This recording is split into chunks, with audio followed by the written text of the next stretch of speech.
সুন্দরবন অঞ্চলের একটি ছোট্ট গ্রামে বাস করে রবি। মাছ ধরাই তার প্রধান জীবিকা।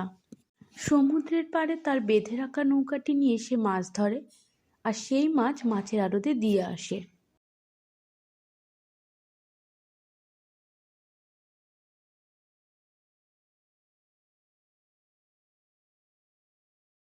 মাছের আড়ত থেকে সেই মাছ চলে যায় শহরের বাজারে। একদিন তাকে মাছের আড়ত থেকে বলা হয় মাছের অনেক চাহিদা, তাই পরের দিন সে যেন ভোরে তার মাছটি দিয়ে যায়। সেও সেই মতো কাজ শুরু করে। রবি ঠিক করে সারা রাত মাছ ধরেই ঠিক ভোরে সে মাছ পৌঁছে দেবে আড়তে।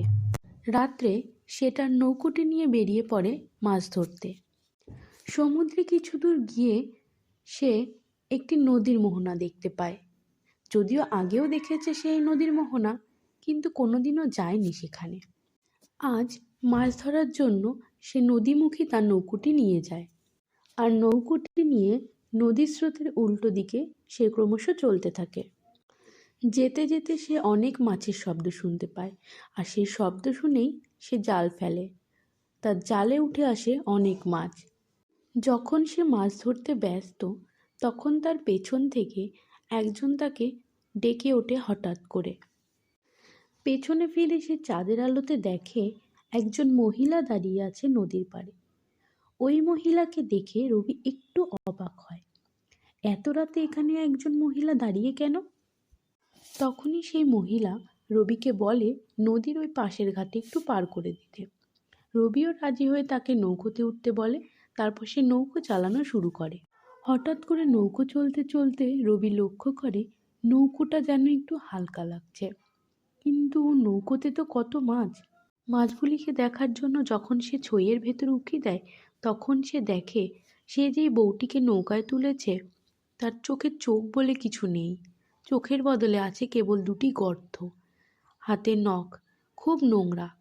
আর বসে বসে সে কেবলমাত্র কাঁচা মাছগুলির দিকে তাকিয়ে আছে, আর তার মুখের পাশে গড়িয়ে পড়ছে রক্তমাখা তার লালা। রবি ভয় পেয়ে যায়। রবিকে ধরার জন্য সেই মহিলা রবির দিকে হাত বাড়ায়।